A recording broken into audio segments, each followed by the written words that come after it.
And me, I didn't have that money. So remember, me pia nilikuwa nimekula buffet. Ladies and gents, let's bring Mr. Alphonse Juma on stage for him to just tell us what has it been as a young exec to build 16 brands. And by the way, don't look at this man laughing this way. I hope after this particular session, you'll decide to pay him a visit at the Westlands Business Park on 8th floor. Thank you, Alphonse, for according us with your presence. And the lady I'm going to bring in next to this particular panel, we saw her yesterday for the people who are present. She is a lead principal solutions engineer at Oracle. The interesting thing that she tells me, I don't know whether this is true or not, but this is live. So if I end up saying that, somebody can pick it. So let me hold it back. It's a great title. I know she's enjoying it. I know she's creating solutions for organizations. She was here yesterday talking about the vision, how best again we can leverage up on our vision from where do you start, how do you become, how do you grow, and how do you turn out great.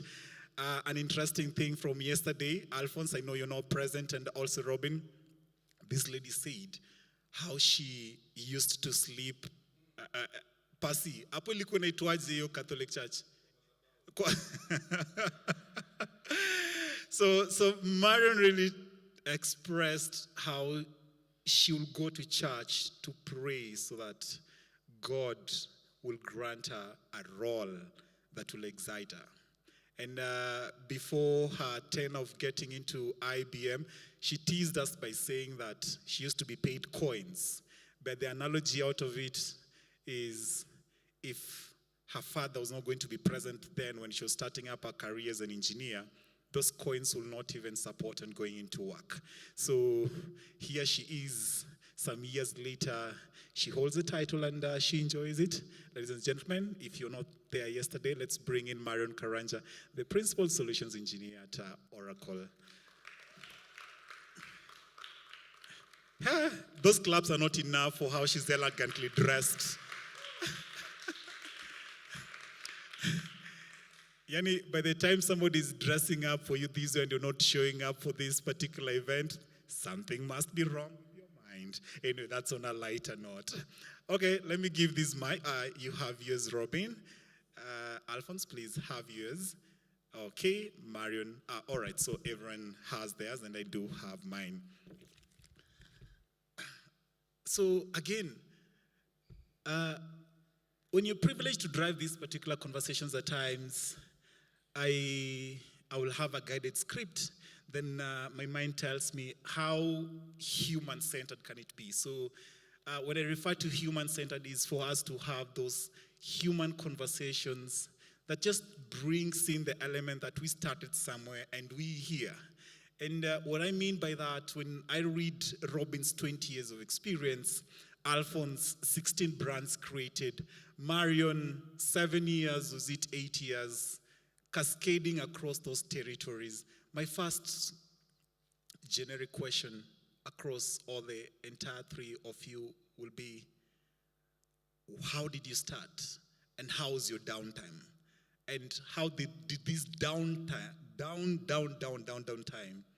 translate back into making you become what you've become today? Probably that could be a constant question to cut across. And let's start with you, Mr. Robin. Thank you so much. And just to clarify, what is downtime?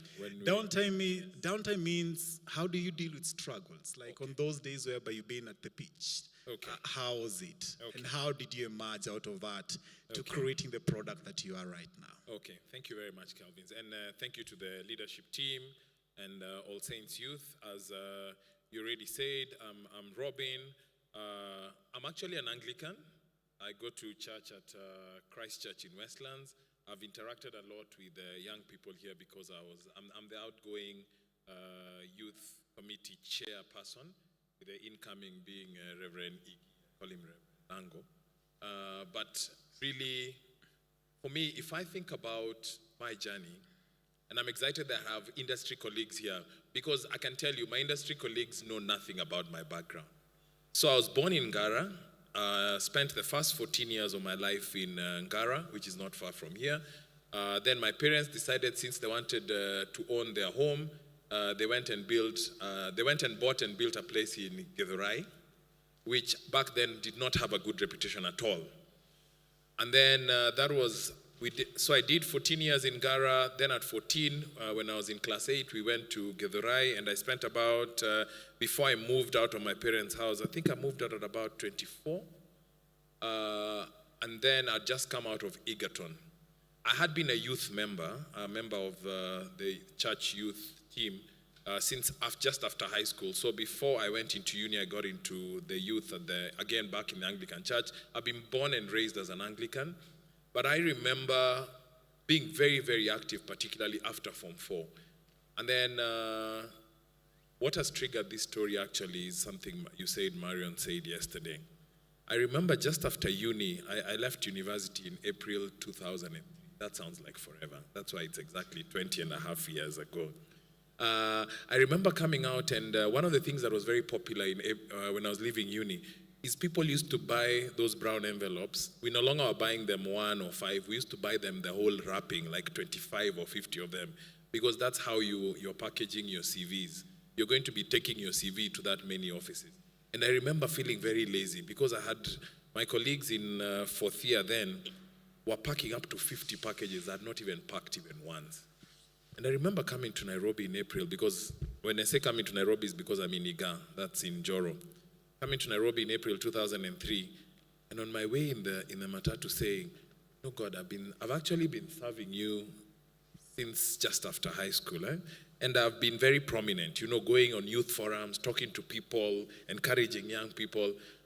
And then I almost said a prayer like the one Moses said to God, which was, "I'm now going into job search. Ukiniaibisha, niwe unajiaibisha." So I'm praying to you, God, glorify yourself through what you're going to do. And I can tell you this is not a joke, because exactly 3 weeks after leaving uni, I had my first interview, which ended up being my first job. So within 3 weeks, I was working in some company. I was still living with my parents. I was being given 15K, which barely covered for bus fare, phone, and lunch. Everything else, I was living in my parents' home. But then, to fast track the story just for the sake of time, I then did exactly a year in this company. Got greatly favored because I was very sure my degree is in computer science. However, I remember my first interview, I was asked, "Your degree is in computer science, but where do you see yourself in technology? Do you see yourself in web development? Do you see yourself in systems analysis? Do you see yourself?" That was very clear. I see myself in business development, which some people call sales. And that's the line I've been in business development for the last 20 years, which then grew into general management, strategic leadership, everything else.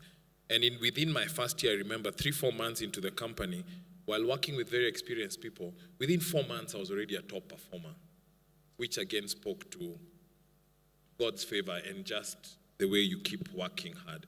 And then I remember being asked, because I'm being paid 15K, people on my team were being paid 40K, 45K. I remember the director's wife asking me, "How much would you like to earn?" The least senior guy, one of the guys who had joined about 2 years before me, was being paid 30. I thought if I asked for 30, too much. So I only asked for 25 from 15. And it was implemented immediately at my 6-month point. But at my 9th month, I left. And this was amazing. When I left that company at 9 months, the boss didn't even ask me where I was going. What he announced is that I'm going to do my master's, but he allows me to come. And then from then on, I joined another company that I worked for 4.5 years, which was a partner, which led me to Microsoft, where I did about 8 years, which led me to SAP, where I did 3 years, and which now led me to AWS, where I've been for the last 4.5 years. So yeah, I know I've fast-tracked the next 20 years. But yes, that's where I really... Thank you very much, Robin, for that. I guess it builds up onto this particular narrative. Ulisimuleza na 10K ama ilikuwa 15K? 15K. Ukaongeza tu 10K because uko unataka upite the 30K guy. All right. Alphonse, huyu alianza na 10K. So niambie pale penye ulianza Kayole ilikuwaje? Is it a true story or is it a lie? Alphonse, please set us into context. How you down translated into what you do currently. Thank you, Kevin. Machoma sana. Yeah, thank you so much. I think I'm really happy to be here with Kevin's Maranda High School. I was a CU captain. Yeah. And then Kevin's, I think all you were doing was playing football. I don't know how you ended up here. Yeah. So this gentleman has decided to throw banter. So he's trying to say he was Christ-centered and I was football-centered. All right, that's a good way to start it, Alphonse. Yeah, but I didn't see him close to church. Yeah, he was really strong in football. Yeah, today I'm really happy to be here. I'm actually Anglican. Yeah, that is for my family and background. So I've really felt like more things today. From what is asked about my background, I started from Kayole. From Moi University, came to Nairobi first time. When I was in Moi, I used to do, these guys in campus who do printing, they print for you exams, photocopying, so I was that guy. So I had my one printer, you know, the ones that do only the printing, and then I could print with it for guys. I could type actually, and you know it came with a lot of advantages because somebody will come with their result, assignments already done. So you'd print. Yeah, but still, I really, I don't know whether, like, I always really doubt whether I did my best in campus. But from that, I moved with all those things to town, to Nairobi. And that was my first time in Nairobi. That was in the year 2010 after graduation. When I came to Nairobi, I asked my brother to help me set up a business. So we were in Luthuli. So as you're asking about downtime, for me it's more of downtown. And in Luthuli Avenue, we set up the business. And then we started looking for these requirements you need to start a business. I was so new in Nairobi, to an extent that when we look for the stall, so in Luthuli it's all about stalls, so we got the stall, and then we were told now we need to do the kanjo, the licenses. So we came looking for the offices, and then we got the licenses, but when we went to look when we went back to that stall, actually, we got lost. Like we could not trace it. Yeah, it took us almost a whole day looking for it. Yeah, because it was so new. You know, for us, you could have to master Moi Avenue. You start with there. So when you're lost, you have to go back, either Nairobi University, all the way down, and then more that avenue, and then it's all that. So if I'm getting you right, so you paid up for a stall, but you don't remember the stall you paid for? Yeah, we could not remember. That's how new we were to Nairobi. Yeah, right. And then after that, so now where we stay, I was staying in Kayole. So we started with that, and then I really tried, by the way. The first guy who gave me a job, which was more like, because that could not sustain us, I remember on our books, and I still have those books, we could make, like the highest was 600 shillings in a day, and then we were two. So it was really difficult. But for me, the first job, like the one you count a job, salary was 3,000. And that guy just gave me the job. And then we were working, is it high rise? And then we were coming from Kayole. It was very difficult. That guy, I don't know what he really thinks about what it, but currently he's our client. He's our web design client. Then now we started. I looked at the web design companies, and by then I could not own a computer. So we could come all the way from Kayole. You know, you have to devise ways of survival. So there are some buses there in Mudurwa. You wait up to around 10 at night, and then the fare would be 10 bob. Yeah, and then you'd use them, and then we could survive. Yeah, and then from that, I decided to, now because I couldn't own a computer, I could come to town into a cyber cafe and then start designing from there. One company that really shaped my life, that company is called Pick and Dale, for those who know it. It's a web design company. I went and looked at their website. It looks so good. And then I was like, can this be, like, how can you build a website like this? So I decided to then build like that company. And then over time, improved, continued, and many things happened in between. And then from there, I saw now it was impossible to run a business. Actually, it's not easy to just come from campus, run a business. So I decided and said, I'm going to look for employment. And then in 1 year, I was employed in 6 companies, 1 year. 6 companies.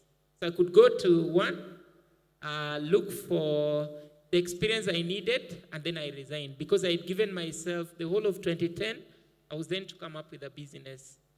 So I then did one.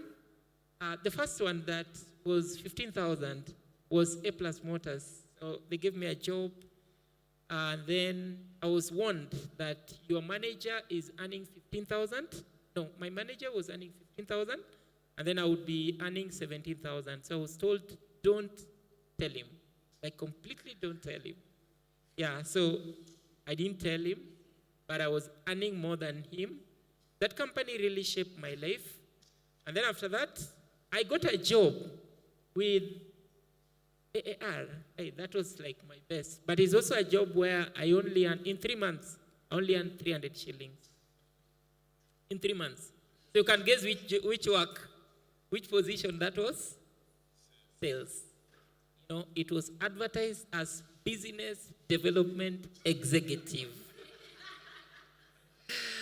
And then I was like, I'm going to be an executive. Really? So we jumped into it, not knowing it was sales. And we were to sell the ambulances. And then there's a way the salespeople, they divide Nairobi into 4. So I was given this side of industrial area, you know, where there were indies. And I was told how it would really do well.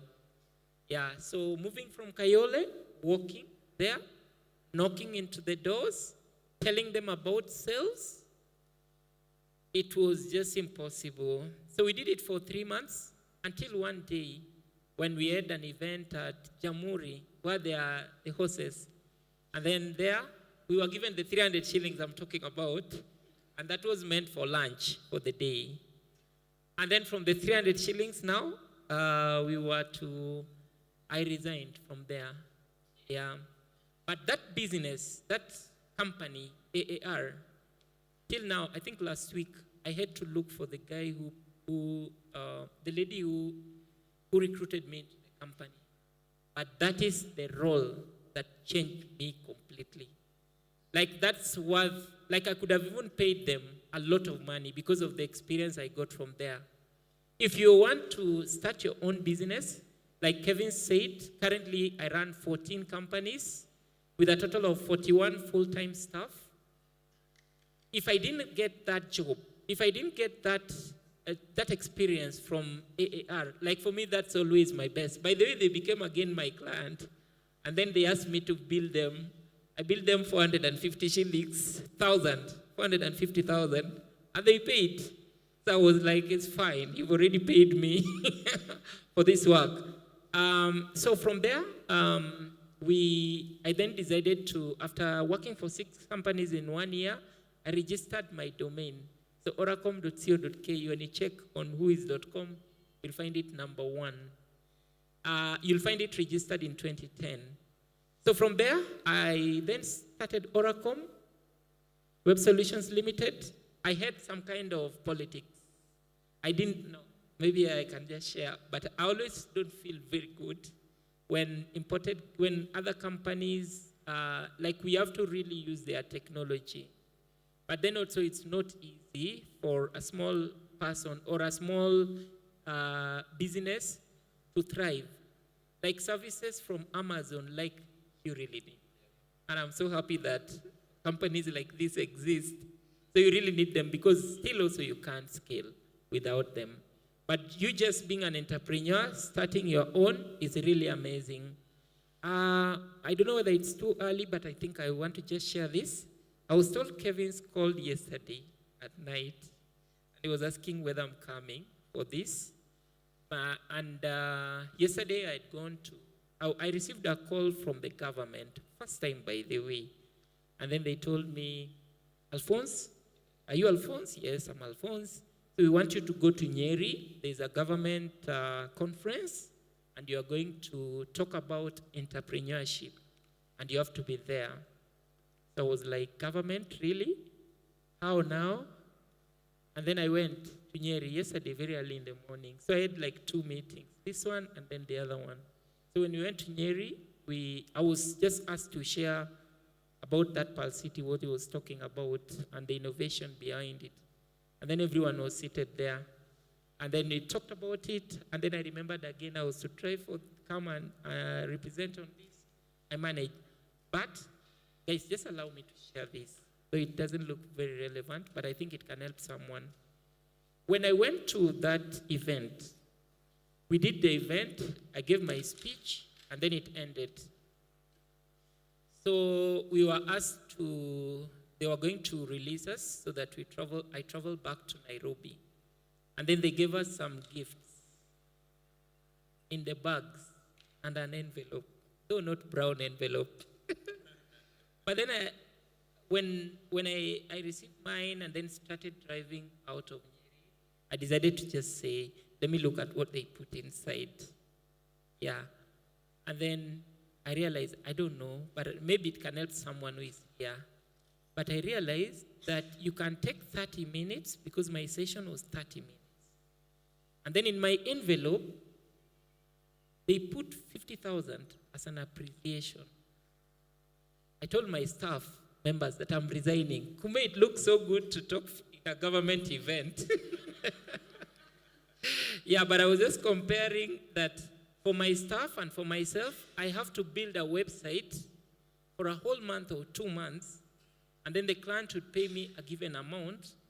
Kumbe, when you raise yourself high, like build your brand as an individual, and companies and brands start realizing the value you have, then, I hope I'm talking an entrepreneur, somebody wants to start something, that you can struggle with it, like struggle start from Kayole, you don't know what it will be, you struggle look for jobs, you don't know what it will be, that there's another career with the same brand that you have, that one day you can just be called to speak about it, your own brand, and then they pay you that much for 30 minutes.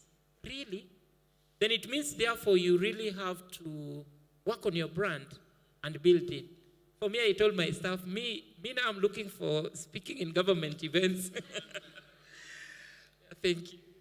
I'm glad on the trajectory Robin and Alphonse have taken, the humane nature of now what you see, and I'm glad it's come out naturally without me digging in onto it.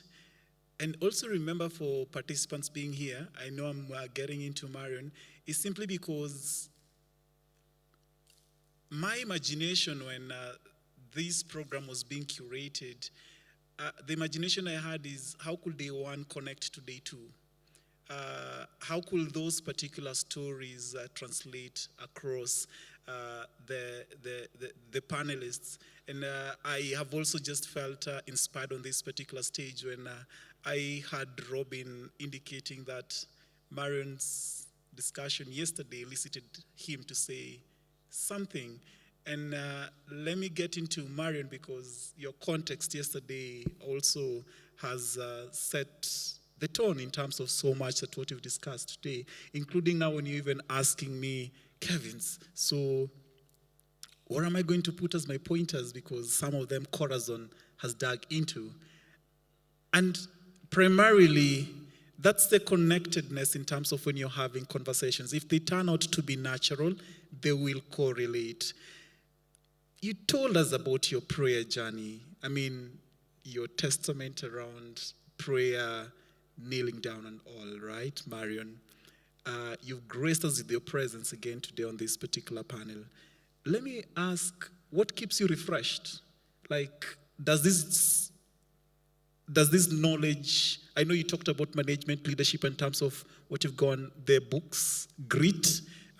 For somebody who wasn't there yesterday, Marion gave an example of grit as a book that you meant to have a look and read. And please don't tell me the Bible, but I just want to find out, could there be any tricks that you bank on that keeps you refreshed, that keeps you inspired as you drive all the agenda at Oracle? Thank you very much, Kevins. But I want to first go back because Robin mentioned he was earning 15,000 in 2004, maybe? 2003. I was earning 15,000 in 2015, sorry.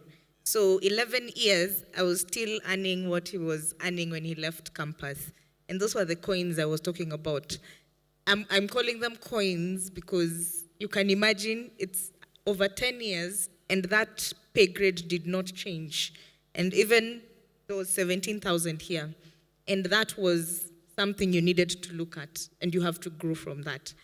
Now, when you're asking me about what keeps me refreshed, I'll start by saying something here. I'm not the best in this country. I'm not. And I sometimes have to acknowledge that, yeah?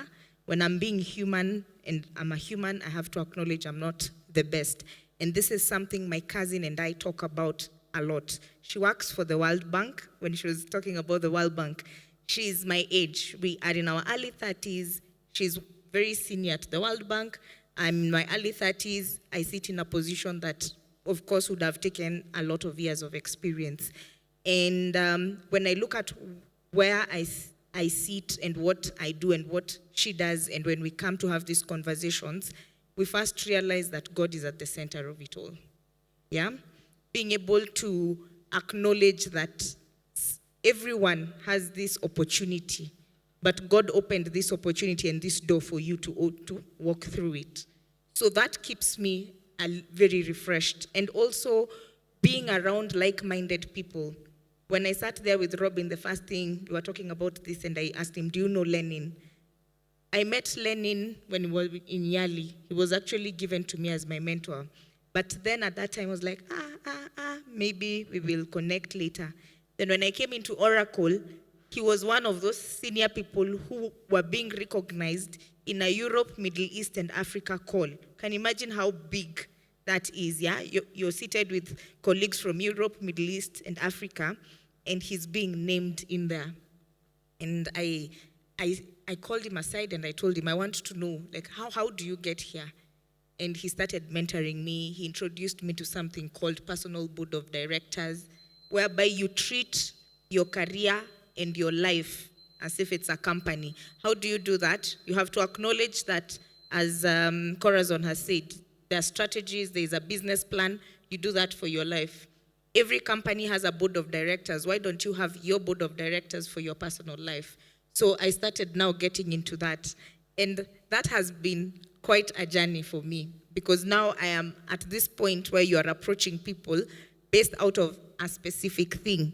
For example, I will look at Robin and I say, he works at AWS, he deals with strategy, and my weak points are strategy and something of the sort. So I will go and reach out and say, I just want you to talk and mentor me in these 3 spaces, because this is what you're really good at and this is what I need to improve on.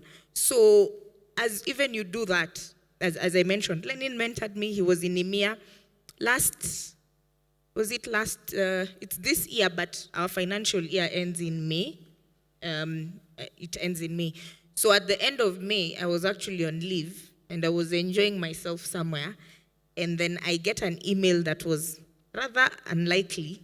And I had been voted as what we call BOB. I was being given something called BOB Award, which is Best of Best Awards. And that was across Europe, Middle East, and Africa. So you can imagine some of these things are actually visions that you create. And that's why I'm very passionate about visions, about goals, and about chasing them. And at the center of it all, I will always say, God is the one who prepares the way for you. Because I'm not the best and I'm not extraordinary. He's just given me purpose and he's put something in me and he's guiding my path. Vision, purpose, trying to identify yourselves with personas you admire. Let me get back to Robin again on how can young entrepreneurs harness technology to drive visionary content? Like, it's all tech.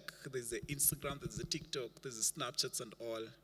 So, Robin, from where you sit and all resources you access, bearing in mind you're also saying you're a lover of sales. So, what does it mean to create visionary content? And for anyone listening, what journeys do you need to walk to harness that? A really great question here, Kevin. And as I answer that, I also wanted, as Alphonse was speaking, he reminded me, I picked on my first job after uni. But before uni, I'd done what Kenyans call kibarua, between Form 4 and uni. And for about a year and a half, that's also where I did packages, which I'll be talking about later. Nobody does anymore, I think. Because you do Word and Excel and you don't need to learn anything else. You should know how to operate with the rest. And as he was talking about, I remembered the Asian who employed us that time was giving us 110 bob a day. So every Saturday you got paid 660. But to the point you made, Alphonse, the reality is if I had not done that job, I would never have chosen business development. Because I got in as what the Asians call clerk, ama karani, to record things. And then they realized this guy sounds a bit smart. They put me in the office to put computer data entry. The whole company had one computer. So I started putting data. And then after 2 months, they realized this guy, keeping him in the office is not a good thing. It was a maize milling farm, so they sent me with the drivers to go and do field sales. So for 1 year, I did field sales of maize milling, ama ugali. But what it did, it made me interact with a lot of Kenyans because we moved across from Kawangware to Kibera to outside town, Idhanga. So I learned a few words of every Kenyan tribe, literally, that 1 year. And so when I went to uni in 1997, September, I think we used to go in September, the people who are my age used to feel like kids because if you've spent a year and a half interacting with people who are 25, 30, 35, you find yourself, you've had to grow up very fast. But to your question around how young entrepreneurs can harness, I don't want to duplicate anything that Corazon said earlier because she made some very good points. I'll just make maybe 2 or 3 and then the rest of the team can come in. But one of the things is we do live in a global world. Now more than ever, it's our reality. And a lot of times it's very easy for us, every time we're curating content, to think locally because that's where we are. But our harsh reality is that, and I was speaking to young people, I'm very passionate about young people and also men. I was speaking to young people and I was telling them, every time they go online, they no longer look at just Kenyan celebrities. They look at global celebrities. They look at global songs. They're looking at global fashion trends. So when you want to develop content, why do you then only restrict it to your local visibility?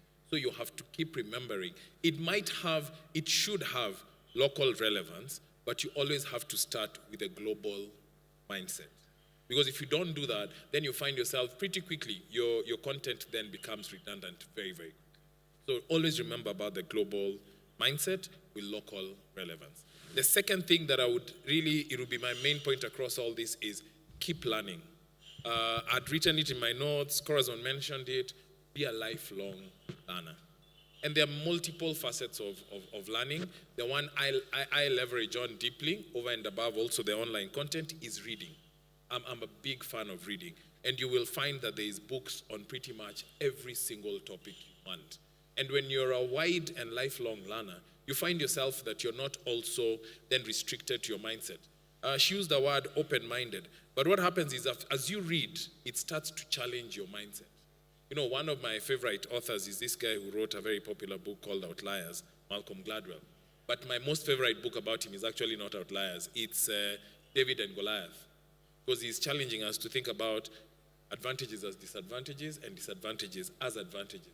And where he talks about and says, and I know maybe per se this is not very good for us as people from the Bible, where he says actually David had an advantage from the word go. He had been practicing the slingshot. This was not his first experience with a slingshot. He was working with a giant whose head was so big, he would have to struggle to miss. So he says, but most of us like to look at, so he says, essentially the book is about challenging yourself to look at disadvantages as actually advantages. And it even goes further to talk about people who have dyslexia. Some of the most innovative and smartest people in the world are dyslexic. But we like to restrict them to one story, dyslexia. So what I like about reading is that it challenges what you think you knew. And so if you're going to develop visionary content, keep challenging your assumptions. Keep learning, keep reading, keep. And then I think the last one for me is build credibility. I know Corazon talked about you need to be credible, but also have a sense of integrity. I see very young people today, as you're 18, you're 19, you're 20, you're taking such radical positions online. You're abusing Raila because you support Ruto, or you're insulting Ruto because you support Raila. You're 19, there's such a long life ahead. Today when you interview in any role, they go back to your social media history. Don't take such crazy radical positions, because it erodes on your credibility. Because 5 years later, Raila and Ruto shake hands, they're in the same government, and now you're applying for something, and then Raila's team pulls out an insult you put up on him. All your credibility is. So learn, think about the global mindset, but build on your own credibility by ensuring that even as you build on your global subject matter expertise, you're speaking from a position of knowledge. Wow, that's insightful. Let me probably get into Alphonse. Alphonse, just building up onto what Robin has alluded to, think local, act global, still content, radicalization on picking up a certain radical point online, right? Let me maybe ask, with what you're doing in terms of creating content using technology for impact, what can you say is the role of technology in driving that? Kinda a similar question to Robin, but this is targeted simply because you're talking Pearl City, you're talking environmental conservation. But from where you do those conversations, Alphonse, it's not from a tree planting agency somewhere, it's within a technological driven farm. So what will you say really drives that or shapes such an agenda? Kevin. Yeah, I would like to approach it from the angle of you being the owner of the content or being at the top of the pyramid. And in this, I'm going to share my experience with the social media platform that we created called Pearl City, and what we normally see on that platform from the time we created it. I'll start by sharing about how it started and how we are, and maybe somebody is able to pick up something that they can learn from. So in the middle of COVID, we are here,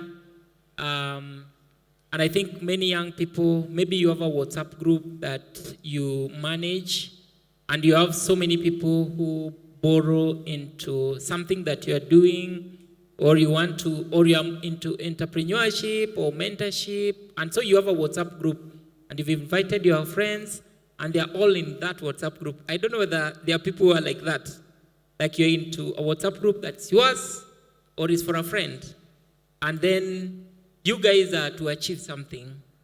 So I used to have one. It was called My Leader Kenya, and every time I could really spend a lot in terms of mobilizing, organizing meetings like this, and it was just costly. So I decided in the middle of COVID, I thought of how about if we create a social media, and then creating social media, how? Yet we already have, in that space, there's a big tech, the big five. So there's already Facebook, there's Twitter, there's TikTok can just come and all this. Then I said, okay, let's just try. I asked a few members of my team, consulted my wife, and then we were to look for a name. I came up with the names. Of course, you can imagine, sometimes you are the owner of the idea, and then you shoot, like the way you are the vision bearer. For me, I gave the name, by the way. They all rejected it. I won't say what name it was, but the name that's running currently is a name that I had to, they told me, go back. Like, the way you want to start a business, then you look for names. So I did 3. they rejected all of them for that platform. So they asked me to go back and look for a name. You know, you're still the vision bearer, because no one else will do it for you, by the way. So I always, whenever I want things like this, I go to some natural place or some forest somewhere. So where I stay, there's a forest. So I went there, looked for a name, came back and told them. And then they were like, okay, that's good. So we settled on a name, Pearl City. And then we put up the platform, built it, iterated it. And then, actually, that is when I was just coming from Yali as well. And Yali, it's Kevin's who really forced me to join. Kevin's was like, Alphonse, this stuff you're doing, you need to be at Yali. So when I was at Yali, we were taught, oh, okay, so it doesn't have to be about business. You don't have to be making money. It's all about impact as well. And then how many people would you impact? And then, you know, things like Africa can have their own, you know, like principles of leadership. We were taught all those things. And then while at Yali, every examples they were giving us, especially during design thinking, they were all Uber. And then we were asking, how about we get examples from Tanzania? How about if we get examples from Uganda, from Kenya? Did that there are no innovations here? So from that fire, I decided to start the Pearl City platform. Grew very fast. We didn't advertise. Till now, we've not yet advertised that platform at all. Just people joining in. Currently, as we speak, it has a total of, we are heading to 700,000. We have a total of 680,000 members. I don't know how it will feel like the day we reach 1 million, because I know like some presidential candidates, kianza voting, tutakuwa tumewashinda. But by the way, we are really moving, looking forward to 1 million. So sitting on top there, we decided to put Google ads on that platform. And I know you asked about visionary content, because content really sells, by the way. And there's a lot of money that is in content. If you look at what Elon Musk has done with Twitter, since he acquired it, he's just made it such that you can buy a package or become a pro, and then while at it, the views that come on your post, everything that you post, every comments, all views that come in, they are monetizing it. So then at the end of every month, they pay you as a content creator. For us, when we got into that space, we decided to put the ads on the platform. Our first month, though I don't know what happened, but we could earn around 15,000 Kenya shillings, like 15,000 in a day. Wait, and Alphonse. then I was, Pearl City, right? Yeah. Okay. You've come to the context that it's already earning, right? It's already earning. So maybe could you just expound a little bit? When you started it, was the imagination that it will earn, right? What was the drive onto it? For somebody who's just trying to imagine, what does it mean on harnessing, on visionary content for financial prosperity? We weren't earning from it, and we did not have also the idea of putting ads on it. So we decided to, actually there was a time whenever you could share Pearl City link on Facebook, and then Facebook would block you, would moderate that content. And then we wrote an email to Facebook through their support, and then we asked why. And then they just activated. They didn't give a reply though. But from there, plus a few other trials, we realized that it's very interesting when you either have a blog or you have a website, and then you are monetizing on it, especially through the Google AdSense. So by the time, before I could create that account for AdSense, Google had actually blocked me earlier on, around 2013. I noted that you could earn on Google, and then I became mjanja kidogo. So that time when we had cyber cafes, I could go to town and click. I just do my clicks. And then I go to another cyber, do clicks. And then one day they realized this is the same guy just moving around. So they blocked my account. I really struggled. 5 years looking to get back my AdSense account. They refused. Until one of my employees got a job at Google. And then I was like, Elsie, can you help us? get back our AdSense account. Because I really, like during that time, when they closed the account had like 80,000, and then we were just starting. So you can imagine the pain, like when you're just from campus. So she tried, by the way, and got us an account. Showed me how to do it, and then we got the account. So we put the AdSense on the Pearl City social media. What happened then is we realized that, by the way, it's not just about visionary content, but every content sells, by the way. From even that e-commerce idea that you have, that product or those laces that you want to send or those shoes that you want to sell, all those things, they are things that you can monetize on. So when we put up the ad, we actually realized, and I really appreciate you're talking about global mindset. When we set it up, we thought like it would really earn well from just Kenya. But after setting it up, we realized majority of our AdSense earnings were from the US. Like the US. Like they're the guys who are topping on that list. And then we were like, but we didn't think about it. But also we are never doing content for the US. We just put it up as a platform on the internet. And then just imagining every day, like that platform, I don't know, every day we were earning like 50,000 without any effort, just giving the people the platform, and then they use it, and then they get a place to interact. Why am I sharing this? There are some things that you can think about as an entrepreneur that technology would really give you without doing much hassle. As we didn't know that we would earn from a platform like this. Of course, there are people who could tell us how it's impossible. What is Pearl City, by the way? Where will it go? You can't compete this. But for us, we knew what it was doing for us.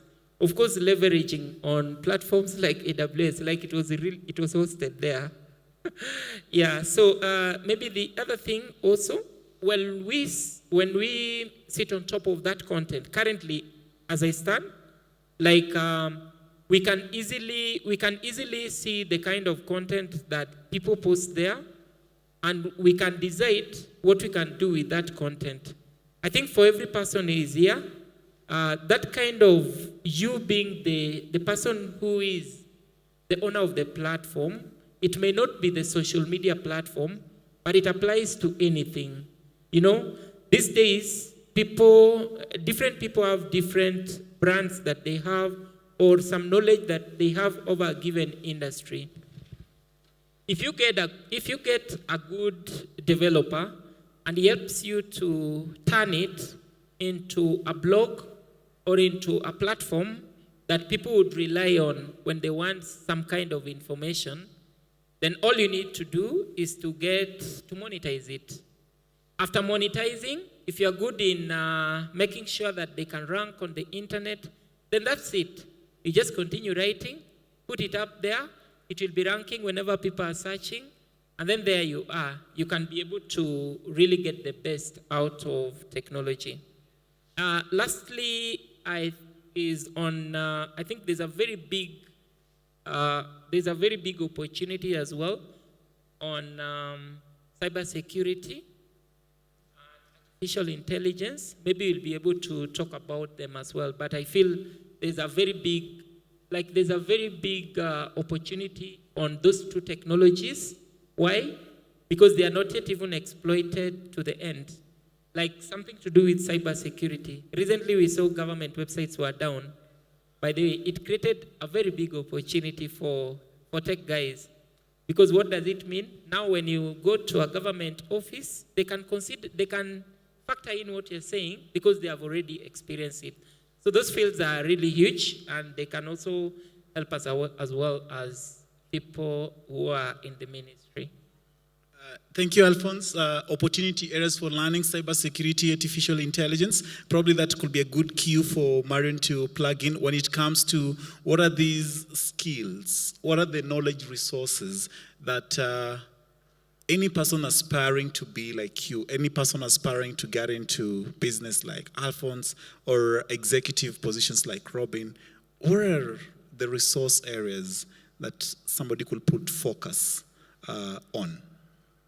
Thank you very much, Kevin. Actually, as I mentioned, I'm a technology solutions engineer, so I will not really work on content, but I'll work on the design and the implementation of most of these products that will be out here. I basically would sit with any business, understand their goals, and use technology to solve those problems. So when we're looking at the current technology landscape, a lot is changing, yeah? When you're talking about AI, we're actually talking about generative AI. That's generative artificial intelligence. And this is examples of things like ChatGPT. So ChatGPT was launched with ChatGPT-4, and everyone was up in arms because you can type anything there and it will return something, yeah? And what we saw at that point is even tweets, government tweets actually being copy-pasted from a ChatGPT session. Someone went and typed a question and it came. And these tools are here to stay, to start with. And we are looking at the future. The future of any person who's going to be successful is someone who is going to know, you will be good at using tools like this. Using tools like ChatGPT, Google has what we're calling BARD, and there are very many. Even Oracle has theirs. I believe AWS will also launch their generative AI. So part of this generative AI is learning how to use these tools. Before, when you were talking about creating a first draft of any content, yeah, we have been told you have to be your own brand and you have to build your brand. So if yours is about, let's say, communication, and you want to write articles, the first draft is usually the hardest draft because you have to think from scratch on a blank page. Now we've been given a technology tool here. We have generative AI, we have ChatGPT, we have Google Bard. You can go there and get your first draft.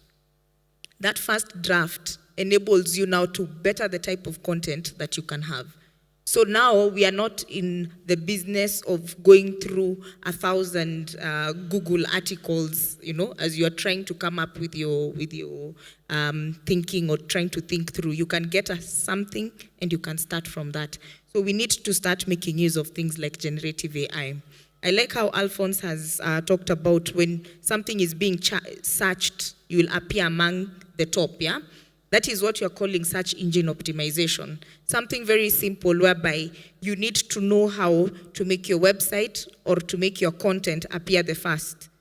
Make sure you work on, read on things like this. They're actually free, and these tools, not only are they free, you can get to learn how to use them through LinkedIn Learning, through Coursera, through other Google sites. You just look at search engine optimization and you see, how is it that when you search Marion Karanja, I am the one who will be number one? It's all about search engine optimization, and you have to continue doing that constantly so that people, you're putting yourself out there, yeah? So when we're looking at now such technologies as cybersecurity is actually very vast, and we're looking at it from your data. And first of all, I'd like to encourage everyone who's seated here to go and read our Data Protection Act of 2019, because that creates the basis of who we are and how you're going to interact with people, and how, even as you're dealing with your business, what data you will be collecting and how you will be collecting it and how you'll be storing it. You do not want to find yourself like a Techno or one of the schools that just a few months ago were actually charged, I think, around 5 million because of one posting someone's face without their consent. So those are some of the things we need to look at as part of it, knowing the policies and laws that exist. Then when you are coming into that, now as we're looking at cybersecurity, the first thing is the policies and how do you handle personal data. People lined up to get 7,000 shillings so that they could have their iris scanned. Were we thinking about what was going to be done with our data? So we want to be part of content creators. We want to be out there. Technology is growing and there's so much happening. But at the back of it all, we need to start thinking about what's the most important thing. The most important thing is the data that someone is going to hold. I don't know if anyone has watched a documentary where they were talking about even elections. They use data from social media and everywhere else. Then Moving now from data security, there is network security. Network security is you're going somewhere and you're logging into all the internets that exist. We used to do something that was called penetration testing, yeah? And we would go sit in a cafe. And as you come there with your laptops and you're logging in into what we call unsecured network, we're getting access to what you're viewing on your machines. So some of these things, we now need to be very aware about what is happening, yeah? What applications are we using? It was interesting yesterday when you mentioned how you were conned or how you lost money through online payment, Kevin's, yeah? And with that, we always say the first threat of any security threats starts with the person themselves. And that's why I'm telling people they need to be aware of what they are doing, especially when they are interacting with tech. So when you called about, I have lost money through, a payment, it's being aware, being able to read that URL that is written there, because phishing and scamming is now the new way. People are trying to get rich very fast. And if you look at, we are a global village right now. So if I want to get rich very fast, I can actually use the internet, can actually use technology to do that. So there are very many ways in which we can be careful as we interact with the technology that is there, and that's part of cybersecurity. There are very many tools that we can use to help us generate content and generate content that is going to help us brand ourselves. But as we do all these things, there's something that Corazon said and also Robin has repeated, is skills improvement. That's constant. Because as I sit here, the technology that I learned, I'm actually an engineer. I did electrical telecommunications engineering. I have ended up in IT. It's because of constantly developing oneself and constantly learning. When I finished school, there was nothing like generative AI. When I finished school, there was nothing like machine learning and creating machine learning algorithms. The most we did was regression. Now we are talking about different machine learning algorithms so that we can predict what is going to happen. If people are feeling like this, we know what things we can change, we know how we can up our game on the ads, and then we'll do that. So we can make use of technology in the right way, and I would urge ethically using technology, because now with the fact that we're talking of a global village, access to information, access to everything, then there is that part of ethical use of technology, yeah? As I've mentioned, I being a Christian, yes, I will sit in a cafe, I will restrict myself from logging into their network and seeing what you're doing, but who else will restrict themselves from doing that? So we also have to be aware of what is happening. Thank you for that. I think our great panelists have really unpacked key areas on this particular session. And I'll do one in justice if at all I don't open it up a little bit to you as the audience to probably also throw in any questions or any clarifications that you'll wish to get. Please feel free if at all there's anyone within the audience. Yeah, come over. Come to the front. Anyone else? Charles, you have something? All right, sure. I see the two ladies' hands is up. So, yeah, come.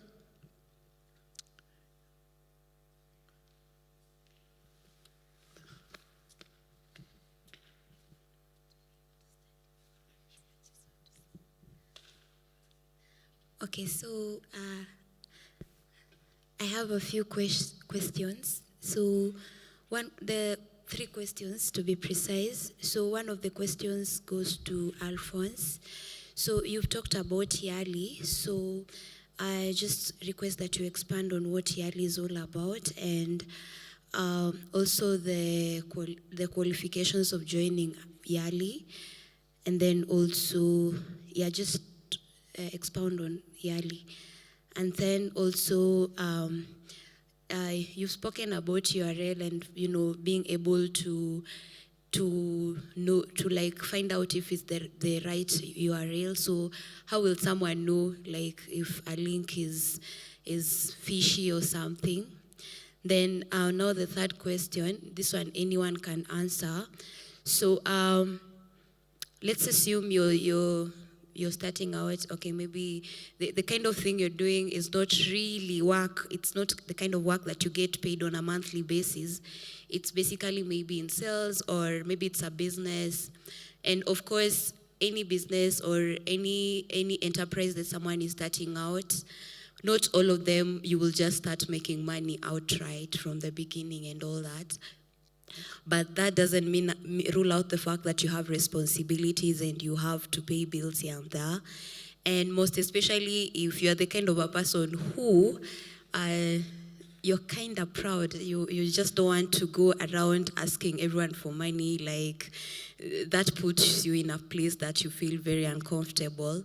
So how do you maneuver in that space where you have responsibilities, yes, but still you're working on this thing that you know that something is going to come out of it, and you can even feel it in your guts.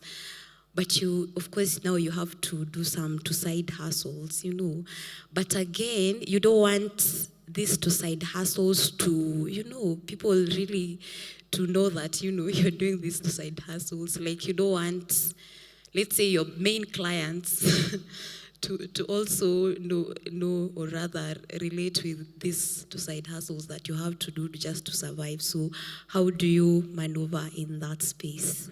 Yeah, so just that.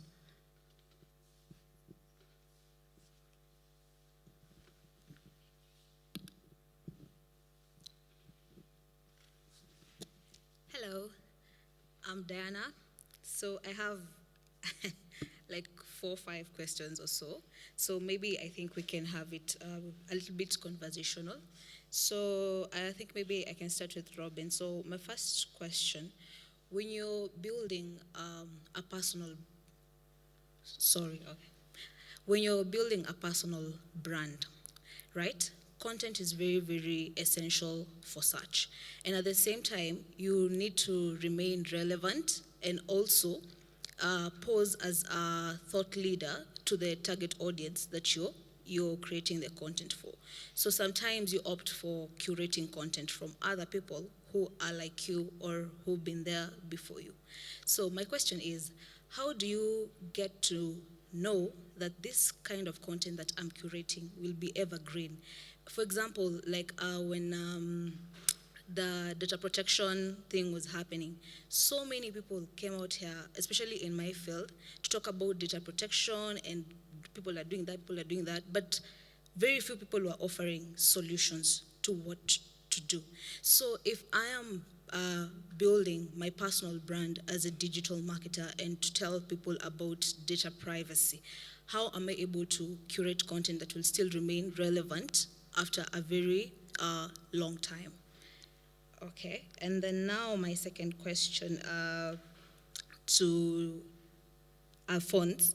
You said that Oracom has like 16 different, big umbrella and the sub-brands. So I noticed that you are running actually a digital marketing agency. So I'd like to know, what are some of the key lessons that you've learned when running an agency? Because these are people who are experienced. They are a group of professionals from different fields.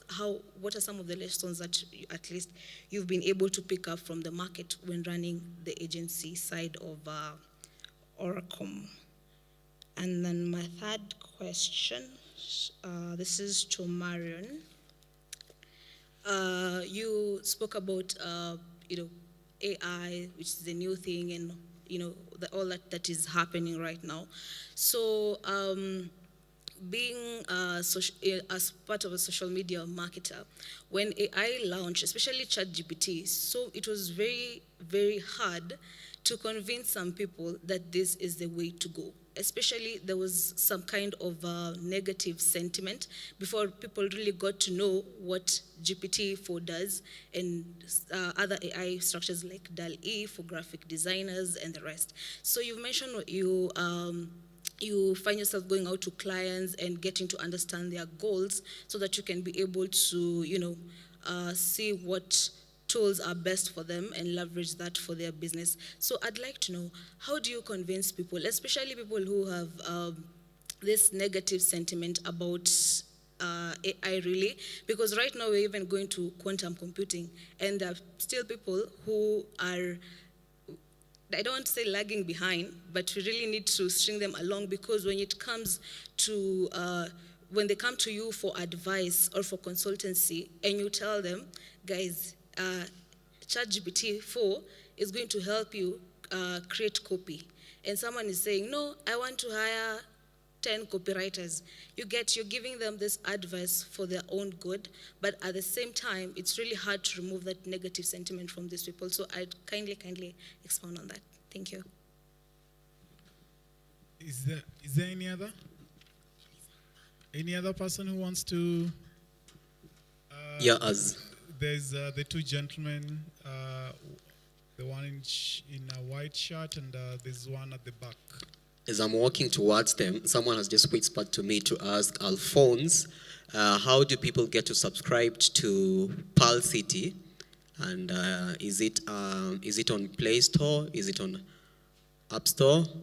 Where do we get that? Thank you.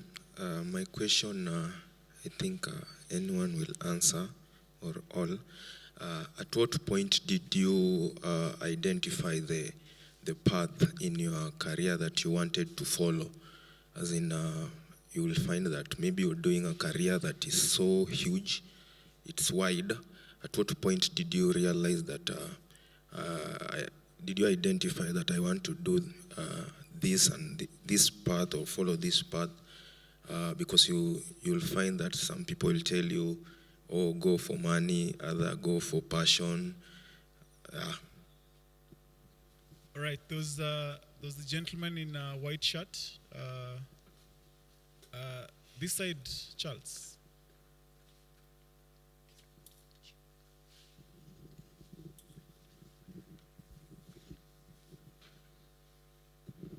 Okay, thank you so much. I go by the name Hilary Oching.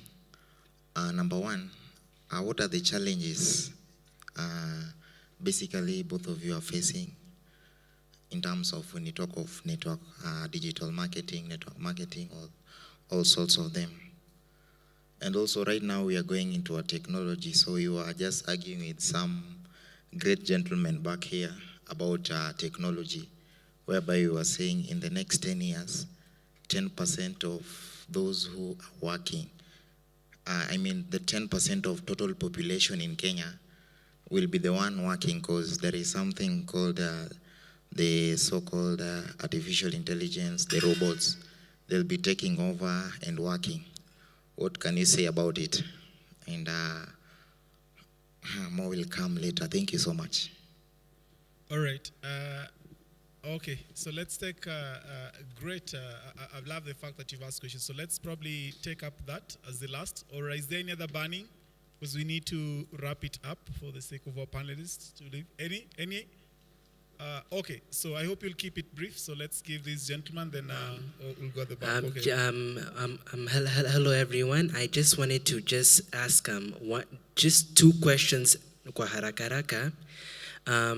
One of them is, I've had this app that is called LinkedIn. LinkedIn, yes, and I've had so much talk about it from the time that I've been here. What does that app contain, and during when someone's doing a business, how can someone use it appropriately? And my last one, when you want to do like networking and if you want to,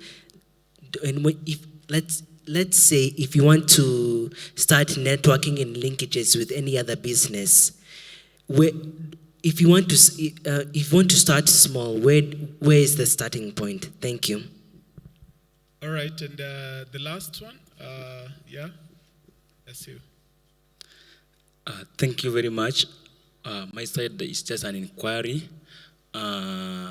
We are advised to have these skills of social media, or maybe cyber security, or even programming. And we are told that there are these online platforms that we can learn them for free. So I'd like to know from you, the experts, where are they? How can we access them? Yes. If you have maybe some of the links you can share with us so that we note down, so that we can also go, those of us who are not in the area. All right. Thank you so much for those particular questions, and I love the fact that so many questions have emerged out of this particular segment. I would wish to throw these last one, and you'll cumulatively answer them. As you go through those particular questions, a last one that you could enjoy is how do you build collaborations? By how do you build collaborations, my imagination, for example, even Robin on your side as a sales beat lead strategy is how can we cultivate human collaborations that cuts across just temporary benefits? And I will get to say that to the gentleman who's even asking about Yali. You know, I've just realized a common denominator on this particular stage is that 3 human beings here who've gone through a Yali program. There's Kevin, there's Marion, and there's Alphonse. So that's such a common denominator. So, I'll bring that as a parting shot because I know this session can go over and over and we need to conclude it. I brought that bias because I'm a big person who yearns to drive collaborations. Because I tend to believe that that basic collaboration is what will remember me to call Pastor Ignatius and be like, Pasi, I think this thing you can do. I mean, it looks like relations, but it's more of collaboration. So that's probably what I'll throw in as last to the team and any parting shot. And once we go through across that round, we'll get to conclude. I've remembered, Alphonse, you're talking about something around cybersecurity and AI. I know Myron built up onto it. So if you feel like there could be any comment you can add into that as we come to a close, we'll get to conclude it. But over to you, Robin, you'll get to start. Alphonse, then I will conclude with Myron. Thank you. Let me just really try and rush in what I'll cover. And I also don't want to cover anything that is not in my area. In terms of the first question that was asked about, you know, when you're starting small, how do you manage? And I'm going to just say this. It did not come out more like a career question. It sounded more like a financial management question. I'm just going to say, wherever you start, think big, but start small. And always live below your means. You know? It sounds so basic, but yet it's so profound. Because we're living in a generation where there's so much influence all around us that is challenging us to live above our means. And I'll give you a very quick example. My brother runs a car wash, besides what else he does. But the guy who does his artwork, does artwork during the day, but in the evening he's a writer. He's an online writer, an ethical online writer. And you can see that there's no shortage of opportunity when you've decided on what you want to do. I know you call them side hustles, but I wanted to say there is enough opportunity when you have clarity on where the opportunities are. But no matter what, live below your means. I can tell you this, there are people earning $1 million, there are people earning $2 million, and they're still struggling with their budgets. They still don't know how to live. I know it sounds unbelievable when you're 30 years that someone is earning $1 million and they cannot manage. But it doesn't start managing when you get to $1 million. It starts managing when you're 20,000. Personal branding, I'm going to say this. I'm trying to answer them in a different way, not the normal way we are used to. We've all been brought up in an African way.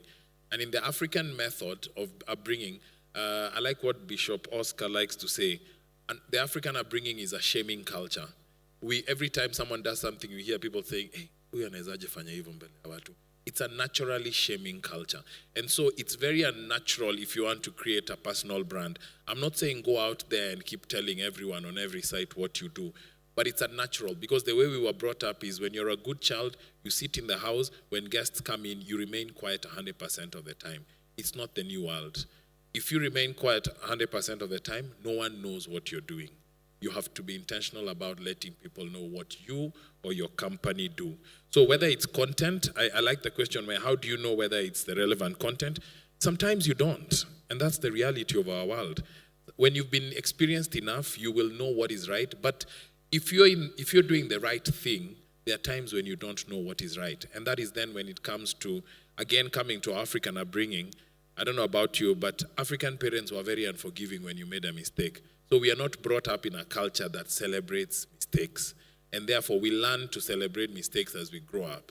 So when for 15, 20 years, every time you do something, you can't break a glass, you can't break a cup. So how can you innovate? At the heart of innovation is doing things that you have no clue what the outcome is going to be, including generating content. So my question to you is going to be, what's the bigger goal that you're seeking to achieve in generating that content? And let that be your North Star, let that be what guides you. Reach out for a book that's called Mindset by a lady called Caroline Dweck. It talks about something called the growth mindset versus the fixed mindset, where the fixed mindset believes that if you make a mistake, you don't know, you're either stupid or smart.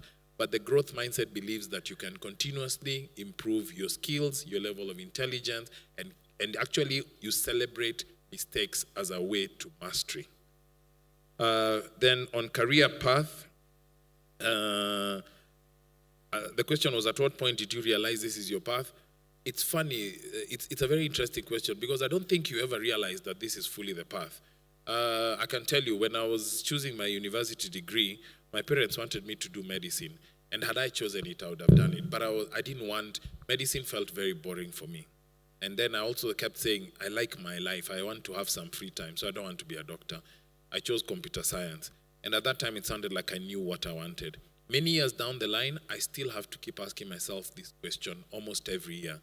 Good example, in 2019, I was being interviewed by almost 4 different organizations. And all 4 were global multinationals. And then a friend of mine he's not actually a mentor, he's just a friend. I sat with him at a breakfast and we talked about this, and then he told me, Robin, 3 of the organizations you're talking to, you've either worked for them or you have experience with them in different ways. He told me, I like the 4th one, where you have no experience with them whatsoever. In fact, look at it this way. Everything you do with them will be brand new. And I had not looked at it that way. That for me was the insight I needed to make the choice. And this is a company I've been with now for the last 4.5 years. And when I now look at my journey in these last 4.5 years, we've done things in this country and region that we would never have done if I joined any of the other 3. So sometimes there will be clarity given to you as either you pray or as you read a book but there will also be clarity that will offer to you as you interact with people around you that you trust and know your journey. I don't want to go so much in technology, but I'll tell you this in principle. I'll let the rest of the panel handle this. As much as we will digitally transform, the only roles that will be taken by the digital engagement are roles that we call mundane or mundane and that are repeatable. You guys know the way you've seen this factory where you're putting kama vifuniko za tomato sauce. You guys have seen there's a machine that just does that, and no human being can ever do it that fast enough, so it keeps doing. So those are the kind of roles that technology will completely take away. So for example, accountancy is at risk because all you do is feed numbers, then you need to produce a balance sheet. It's no longer the preserve of a human being. But so you have to continuously ask yourself, where will machines, where will technology never get to? And some of the guidance is things that come with some emotional aspect. Technology might take a while. I know there is some discussions around it, but it might not get there yet. But anything that is repeatable, that is consistent, anyone that is in a role that you go through an Excel sheet to look at something, that is going to go away because a machine can do it with much better proficiency. Then my second last point, someone asked about LinkedIn. If you asked because you're not on it, please make sure you join. And I talk about this with all my friends about their career. LinkedIn is the window through which you keep letting us know what you're up to, because a lot of people are very shy. Again, I'm going to keep coming back to the African child because I'm talking to Africans. We are very happy that the people in our company know what we're doing and that we also tell our families. But remember, if you're on LinkedIn, 90% or 95% of the people you interact with have no clue what you're doing. So unless they see it, they don't know. If all they know is your role, it's not their mistake, it's yours. But LinkedIn as a platform, I can tell you, is going to open up opportunities you'd never have thought of. Whether you're a priest, whether you're a doctor, whether you're, just get on. And there's courses on how to do it better, but you will get better while ukondani. Don't keep looking at it as that thing called. Any young person that is not on LinkedIn today and is talking about career, just get on it. It's a foundational aspect. Very, very last point to your question, Kevin. You talked about networking in business and collaboration. I'm just going to say this. And someone asked, how do you start? And I was just going to say, as you start, first, make sure your personal brand is a brand of excellence. I will never repeat this enough. In fact, for me, any career session I go to, I talk about working hard, I talk about opportunities, I talk about networking, but I always say, before you do anything else, make sure that your personal brand is a brand of excellence. The reason why Joseph was remembered by anyone, whether it was when he went to jail and when the king had a dream, it was because of the excellence he exhibited. And this guy was excellent everywhere. Potiphar's house, in prison, even when he was the reason he was taken there to even translate the dream was because he was excellent at every point. Some of us, we're just happy to do just good enough. Like, sijisumbue sana.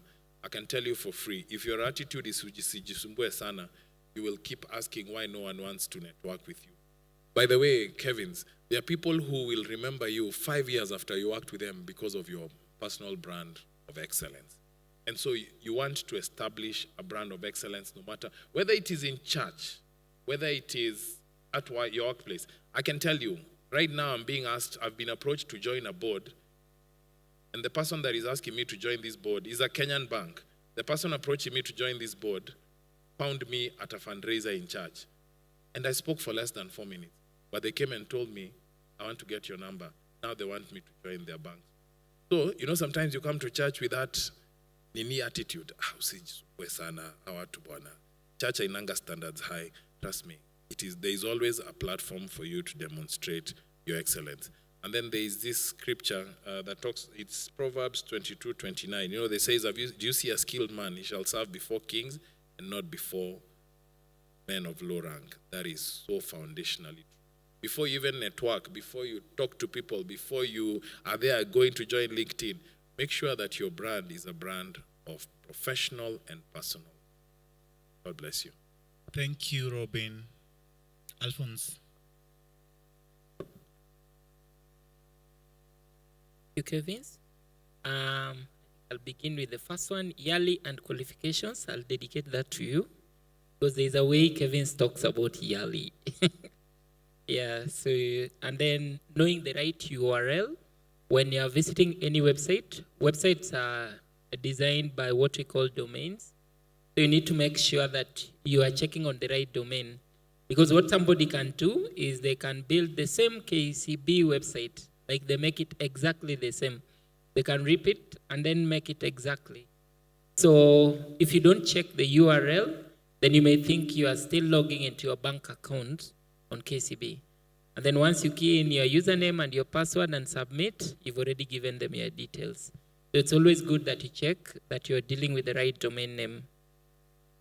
In terms of somebody who asked about when you're doing business and then you still have responsibilities as well, for me, I always have one principle in business. I call it hibernation.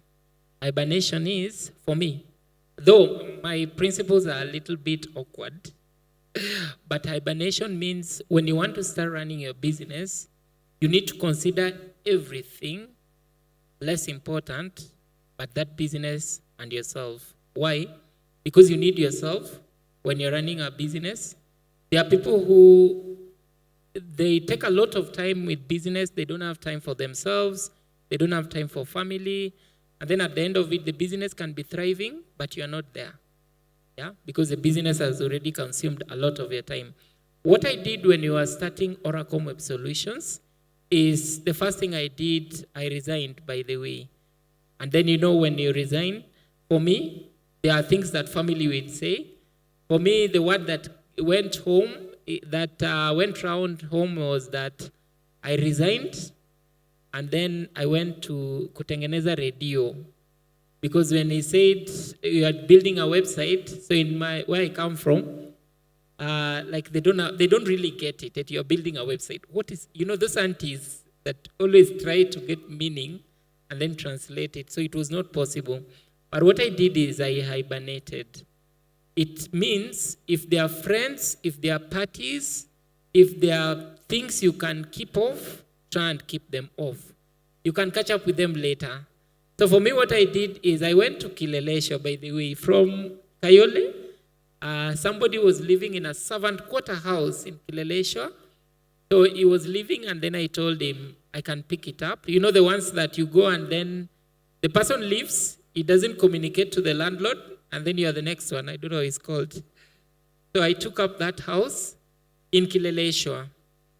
That also really shaped our thinking, by the way, because in Kilelesho, you can imagine, everyone drives out of the gate, like literally drives out of the gate, as we are from Kayole, and then their kids rarely come to play where you, like in your house, but as we used to have one who was speaking very good English, and then the child could come, and then every time, he was speaking very good English. But this child, we could really learn, by the way, that even when we could go to, our house was where even water, you have to go fetch from the boss because there was no straight water into the house. And then when you go in there, you even find they don't watch. Like at a time when me and John was my first employee, when we are busy watching Papa Shirandula, they are watching how to do what in US, things like that. And then I'm back, I'm telling John, what? These guys, they're kids. They don't watch this Papa Shirandula. Look at the thing they are watching. It's how to become a millionaire, CG from where? And then John is I'm telling John, switch off that Papa Shirandula. And then John is, but now what will you watch? It's really, but you really go to hibernate, by the way. You have to cut off some parties. If there are things you always do, you have to make that decision about it. The other thing is content. Somebody asked about content. I don't want to discourage you, but it's the truth.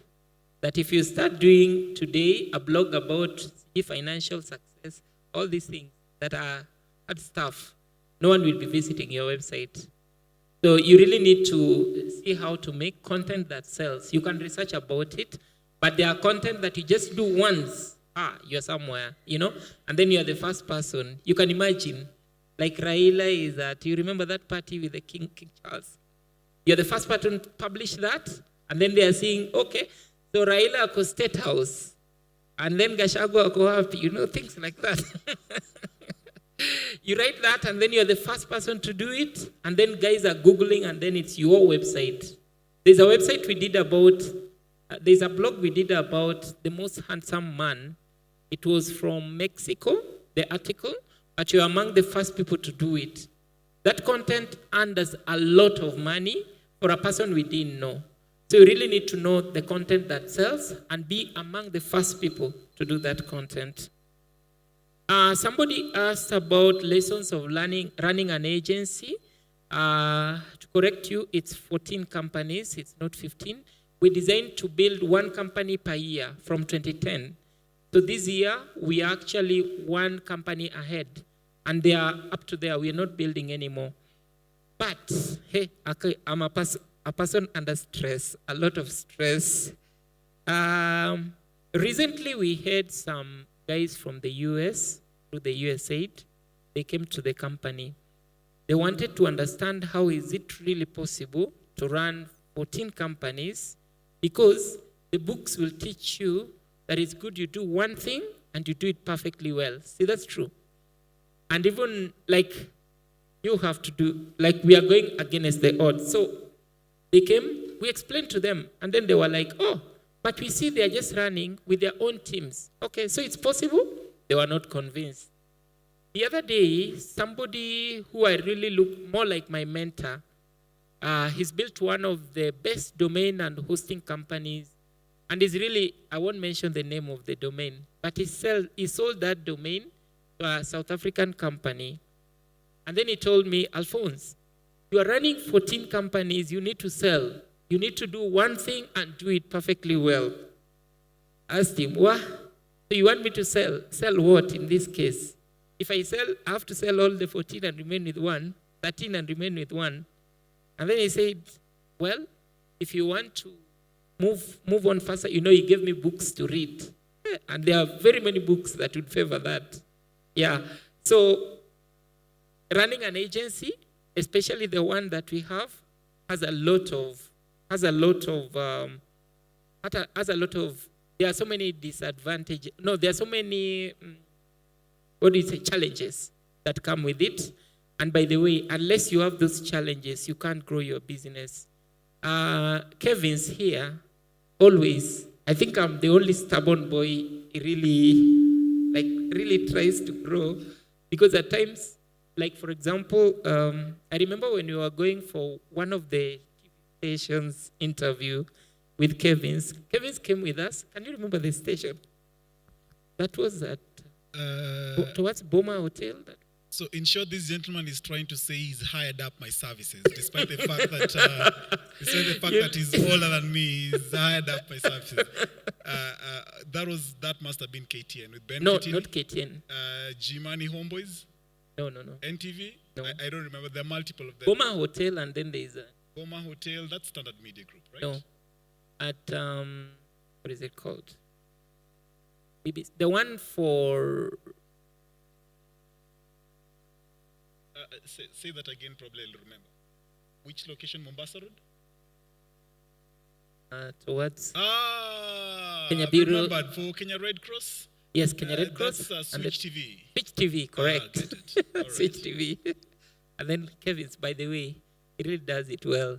He could coach me, how to say, what to say, exactly say this. And I think I didn't let you down. No, he goes off script at times. And, we conflict, but it's... But I'm saying that because you need a mentor, by the way. All right. You really need a mentor.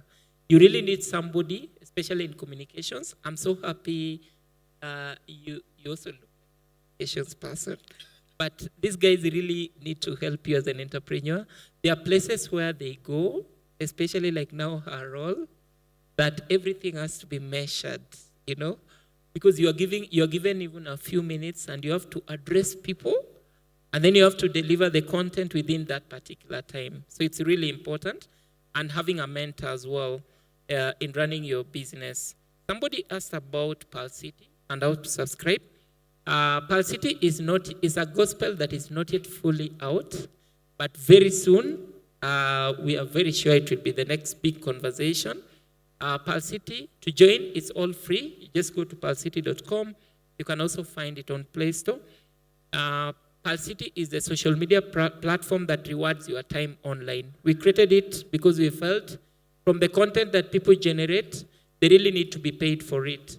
So that's what we do. We've divided it into two. One is from a freelancer model, or a person who just wants to, like that your brother or sister who is still in the village and is always asking you for pocket money and things like that. So you can refer them to Pearl City, because there we have gigs that we have for them. We have data entry jobs, we have freelancing jobs, etc. They're all there. And then there are also the ones that are divided for the people we call consultants, who are people already experienced. They can do trainings, they can do consultancy, they can write proposals and things like that. So we've divided them. There are around 20 gigs that are inside there.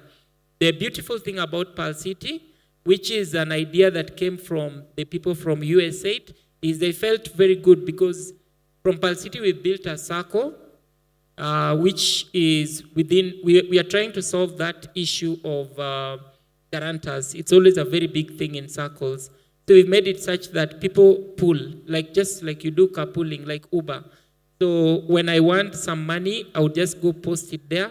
I chat my friends or my followers, and then they come and give me some small amount, and then it grows in when it's all done, and then I get. What interested USAID about Pearl City is the fact that many people can come together in a county, they can save, they can get a loan, and then they can write a proposal to organizations like USAID or even corporates who can be able to then help them grow their businesses. They found that very interesting. Then we've also built a foundation on it, which is called the Pearl City Foundation. And I don't know whether I can be allowed, but I would like to invite us to the Boss Mentorship League, which we are doing. When we launched it, Kevin's was the person who was holding the ball. But we put an event in June, which brought together the daughter of the president, Charlene Ruto, was one of our guest speakers. We had Eric Omondi, and we also had Kevin's as well, many people.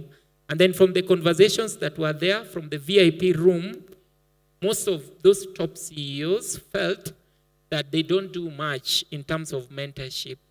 So we then asked them to join us in this mentorship league, which is what we are holding on 1st of December. And from conversations like that, we hope that maybe many young people, in fact, I was really like wondering when somebody asked about how to join LinkedIn, because there are so many things that are there. It's good she already addressed it. Because when you're there, you can be able even to find your employer there, based on how you carry out yourself. It's a platform for career. I don't know how to say it.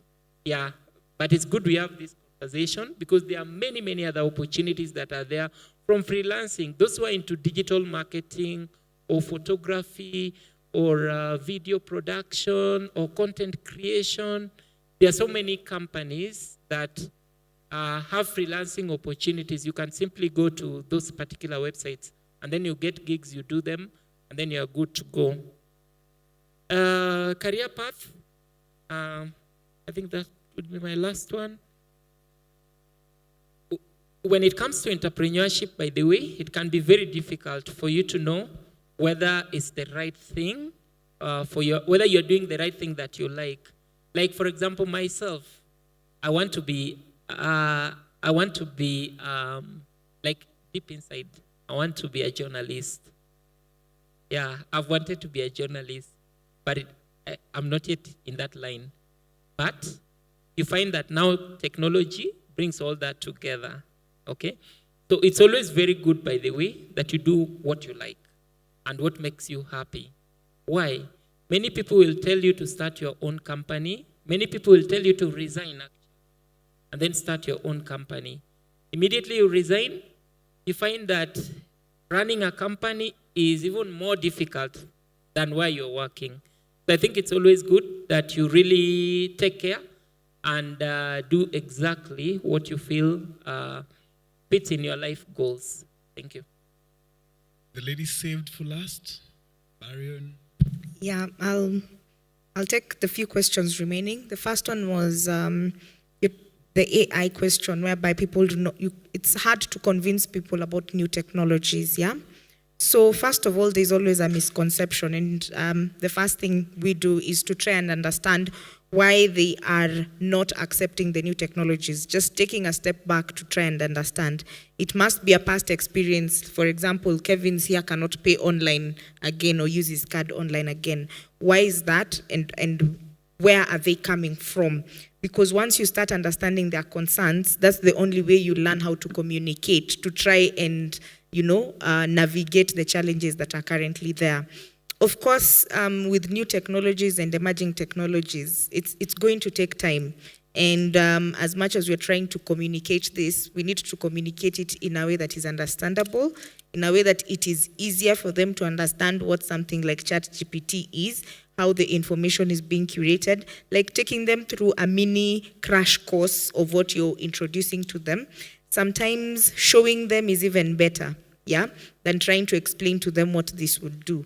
We always give even our customers some, it's called a snippet of what we are going to give them. We even give them a one day free solution for you guys to just come and play around with this so that you get to understand what this solution is going to help you in. So first, just understand and then look at ways in which you can just build that trust with them as you're trying to take them through what you're offering. The next one is about the online platforms that you can use to get all these courses. So there is one called LinkedIn Learning. For people who are in tech, there is MIT. You can actually be seated here and get your courses from MIT. There are some which are free, there are some which you'll have to pay. There is Coursera. Coursera, you can go in, you can audit almost every course in this world, and you can learn. And then if you want now to get your certificate, I think you'll pay around $10 or such. And there are many more. I will give you the task of going and saying online courses for free.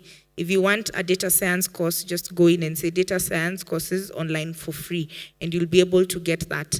At Oracle, we actually offer, how many are in campus here? Yes, Nairobi University and a few universities are already subscribed to what we call Oracle Academy, and you get free certifications on Oracle solutions. So you can do your cloud infrastructure certifications and get to learn what cloud is all about, and that is Oracle Cloud. There's Amazon Web Services, again, which is a cloud platform. You will get free courses on just understanding what that is. Imagine if Robin is hiring and you come there with already something, like AWS certifications that you're already holding here. I've learned I can do this. You already have a foot inside the door. So that's something you should look at. And then I added my own question, Kevin's, financial prosperity, because that's what we're talking about, right? And there's technology here. We've talked a lot about content creation, but we are talking about a gig economy where you can do jobs while seated here. Just the other day, I encountered a tweet, and this tweet was someone asking, guys, please post on this thread what you do kununua mboga nyumbani. And it was quite interesting. People were posting, transcribing jobs, whatnot. And then I came across one who was saying, I just do surveys and I get up to 5K a week. I was like, interesting. If I may, Palisai Niko and my projects, I need that 5K. And I downloaded an app called Toloka. It's telling you, take a photo here, post $2 in. I could not believe it, that I could just sit like this in the evening when I'm watching news and I'm having my downtime and I'm busy clicking and I'm getting $2. And it's in dollars, not Kenya shillings. And then you pay it out. So there's so many of those platforms that exist for the youth, yeah? You've heard about Pulse City. Make use of them for the people who are talking about side hustles. Instead of going out and doing things that will not add value to you, look at ways in which you can start making a few coins and start making money for yourself right now and enter those circles and start saving and such. We are in a global village. You can be earning in dollars while seated here. One of my friends actually works in his house, earns in dollars, and it's not right to say this, does not pay taxes. Maybe he started. So he's not feeling the finance bill pressure. He's actually laughing at me saying, wow, poleni. The dollar is now at 150 shillings, yeah? So he's actually earning more than he could have ever earned. So you think about trying to look at these opportunities that you can do at the comfort of your home. I don't think we've missed anything else. Thank you, Kevins. Thank you, and I don't have any addition to add on to it. I know Alphonse had requested me to do an explainer on the Young African Leadership Initiative. Try Google it. Just go online right now to the lady who was asking what YAL is all about. Just go online. Google the Young African Leadership Initiative. All the explanation, descriptions in terms of what the program is all about is actually clearly indicated. And I'm mentioning that as somebody who has interacted with the platforms. It's really in detail described. So I don't want to probably build and maybe contribute more into that. And Marion and Alphonse are alumni of the Young African Leadership Initiative. So probably as we break off this particular stage, you could just try and steal them for a minute and see if at all they could give any additional information. Let me just say it's been a fruitful learning day for me. First half of the day yesterday, it's been really meaningful for me. And when I pick up from them saying that each and every day is a day to learn, I'll get to say that for me, I've been able to learn, relearn, and unlearn within such a short period of time. So it's been a pleasure, Mr. Robin Jiru, Alphonse Juma, Marion Karanja. Thank you so much for according us with your presence. I don't know what we'll need to do for Marion Pasi because she wanted to leave at 1 p.m. It's 1 hour, 15 minutes late. So that just really describes what type of a person we've been able to have on stage. And for me as Kevin's and on behalf also of the church, please know we have really appreciated your time. Alphonse, please keep on doing all you're doing. Mr. Robin, thank you for showing us the need to not not only serve within our executive leads, but also play a role in getting into leaderships of church. My name is Kevins Randiek, an absolute pleasure to have done this. Charles, you will help us in handling the afternoon session that will come after lunch. We have one to go that's going to be centered around unlocking capital for young entrepreneurs. Remember, Japheth was here yesterday from ABSA, Peter Ndirangu from Facts, and we know we have Carol from the All Saints Circle Presence. So that's going to be our last session for the day, and I hope you get to enjoy it. Can we drop our mic, because this has been a perfect session? Till next time, thank you guys. A picture from Reverend Iggy, and you'll get to conclude it up.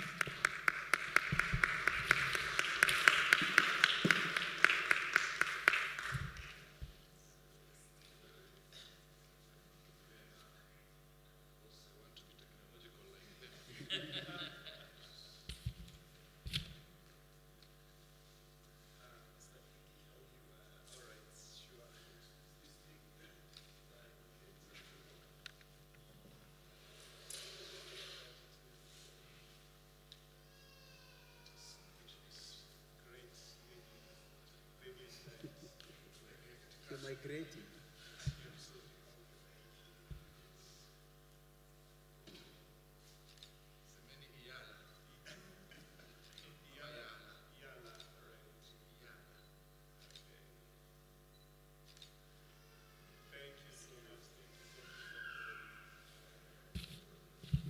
So we give thanks for the lunch. Hope it's offline. Those who are watching, you eat where you are. We thank you, Lord, for the lunch we receive with thanksgiving, and for those who prepared, in Jesus' name. Amen. So let us go and queue up. Allow our panelists to be the first ones to queue up.